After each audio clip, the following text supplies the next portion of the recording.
अभी तक हम आजाद नहीं हैं। ये आजादी हमें 99 साल की लीज पर मिली है।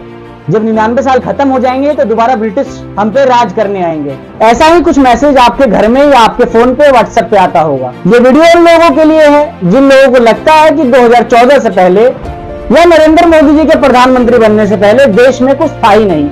1947 के बाद भारत में समस्याओं के सिवा कुछ भी नहीं था। लेकिन कुछ लोगों को लगता है कि अंग्रेजों ने रेलवे, चाय और अंग्रेजी भाषा के साथ साथ पूरे देश में जो इंफ्रास्ट्रक्चर दिखता है वो अंग्रेज छोड़ के गए थे। मैं बता दूं, ऐसा कुछ भी नहीं है। अपने देश से अंग्रेजों को निकालना बहुत मुश्किल का काम था। इसके लिए हमारे देश के हजारों लाखों स्वतंत्रता सेनानी क्रांतिकारियों ने बलिदान दिया, जिसके बाद हमारा देश आजाद हुआ। लेकिन देश के आजाद होने के बाद जो देश की स्थिति थी वो बेहद खराब थी। आजादी के बाद भारत के हालात सुधारना बहुत मुश्किल था। उस समय के नेताओं के कंधे पर बहुत जिम्मेदारी थी। उन्हें देश को हर कंडीशन में, चाहे वो इकोनॉमिकली हो, चाहे सोशली हो, चाहे इंटरनेशनली मुद्दे पे, हर तरीके से देश के हालातों को अच्छी तरीके से सुधारना था।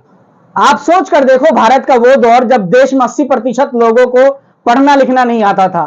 देश में आधा से ज्यादा आबादी अनपढ़ और बेरोजगारी के कारण देश पर बोझ होगी। देश में बेकार से इंफ्रास्ट्रक्चर, सड़कें टूटी हुई, रेलवे की सुविधाएं पूरी तरीके से नहीं, और वो हर मूलभूत सुविधाएं जो कि जनता को नहीं मिल पा रहा था, जैसे खाना, पानी, कपड़ा, नौकरी, अस्पताल, सुरक्षा सुविधा, तमाम ये सारी सुविधाएं जो जनता चाहती थी। और सिर्फ यही नहीं, उस दौर में सांप्रदायिक दंगे, धर्म के नाम पे दंगे, जाति के नाम पे भेदभाव, धर्म के नाम पे दंगे उस समय ज्यादा इसलिए हो रहे थे क्योंकि उसी समय हिंदुस्तान और पाकिस्तान अलग हुआ था। पूरा देश पिछड़ेपन की आग से जूझ रहा था। और इस दौरान जब भारत आजाद हुआ तो वेस्टर्न कंट्रीज थे, वो देश पे हंसी उड़ाने का मौका ढूंढ रहे थे। लेकिन इसके बाद भी हमारे देश के काबिल नेताओं ने इस तरीके से मेहनत करी जो देश को आज वर्ल्ड की 5वीं लार्जेस्ट इकोनॉमी बनाया। अगर 1947 का भारत देखे तो उस समय हमारे देश की हालात सुई बनाने की भी नहीं थी। ना हमारे देश में कोई बहुत बड़े उद्योग कंपनी थे, ना ही हमारा देश कृषि में इतना आगे था कि अपने लोगों का पेट भर सके।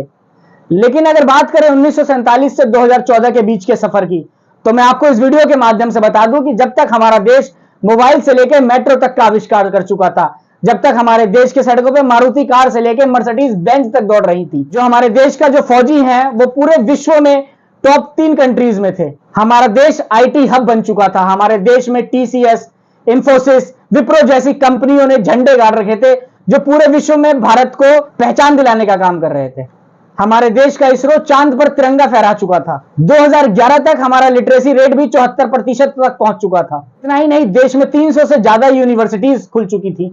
देश के हमारे जो युवा हैं वो बहुत बड़े बड़े कंपनियों के, जैसे गूगल, माइक्रोसॉफ्ट जैसे कंपनियों के सीईओ बन चुके थे। पूरे विश्व में भारत का युवा हर बड़ी बड़ी कंपनियों में सीईओ आज भी है।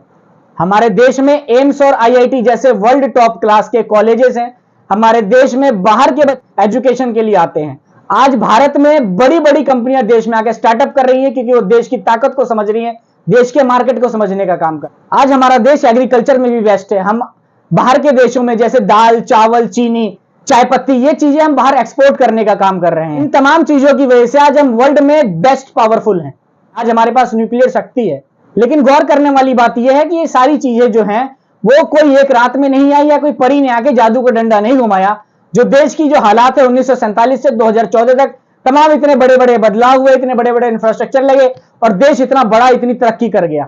बल्कि इसके लिए हमने कई दशकें दिए हैं। हमारे देश के नेताओं ने कितनी कुर्बानी दी है। अगर हम आजादी के बाद की जर्नी देखें तो सरदार वल्लभ भाई पटेल थे, जिन्हें आयरन मैन ऑफ इंडिया कहा जाता है। उन्होंने 3 सालों में तमाम वो राज्य जोड़ने का काम किया जो हमसे अलग थे। 1950 में हमारे देश ने कॉन्स्टिट्यूशन को अडॉप्ट किया जो कि एक सॉवरेन स्टेट बना। ये कॉन्स्टिट्यूशन की ही ताकत है जो कि एक सबसे मजबूत डेमोक्रेसी भारत बना। पंडित जवाहरलाल नेहरू के नेतृत्व में देश में infrastructure development, rural upliftment, education जैसे उन तमाम मुद्दों पे काम हुए जिससे कि देश आगे बढ़ा, देश मजबूत हुआ, देश सशक्त हुआ। पंडित जवाहरलाल नेहरू के नेतृत्व में ही हमें एम्स और आईआईटी मिला और इनकोस्पार जैसी संस्थाएं मिली। लाल बहादुर शास्त्री जी के नेतृत्व में ग्रीन रेवोल्यूशन हुआ, जिसे हम हरित क्रांति कहते हैं। ग्रीन रेवोल्यूशन की वजह से ही आज हमारा देश एग्रीकल्चर में मजबूत है। ग्रीन रेवोल्यूशन ने ना सिर्फ हमारे देश की भुखमरी कम की, बल्कि हमें फूड में सिक्योरिटी दी। ग्रीन रेवोल्यूशन की वजह से ही आज हम बाहर एक्सपोर्ट कर पा रहे हैं, जैसे चावल, जिस तरीके से मैंने बताया, दाल, चीनी, चाय पत्ती, तमाम जो चीजें हम बाहर एग्रीकल्चर में आज हम मजबूत है। एग्रीकल्चर में अगर हम विदेशों में अपना मटेरियल एक्सपोर्ट कर पा रहे हैं तो तमाम ये चीजें लाल बहादुर शास्त्री के नेतृत्व में ग्रीन रेवोल्यूशन की वजह से ही हुआ है। 1974 में सक्सेसफुल न्यूक्लियर टेस्ट हुआ, जिसकी वजह से पूरे विश्व ने हमारी ताकत देखी, उन्हें पता चला हमारे पास न्यूक्लियर है। जिसके बाद जो हमारे आसपास की जो बॉर्डर है वहां पे हमें कम अटेंशन देना पड़ा, जिसकी वजह से हम अपना ध्यान सिर्फ सुरक्षा के लिए ना होकर हम देश के विकास में भी हमने अपना ध्यान लगाया और आगे बढ़ने का काम किया।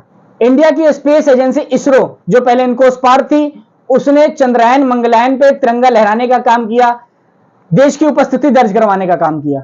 और भी बहुत कुछ बातें हैं देश को लेके जो इस वीडियो में नहीं बता पाया। अगर मैं सारी बातें हो सकता है ये वीडियो कई घंटे की हो जाए।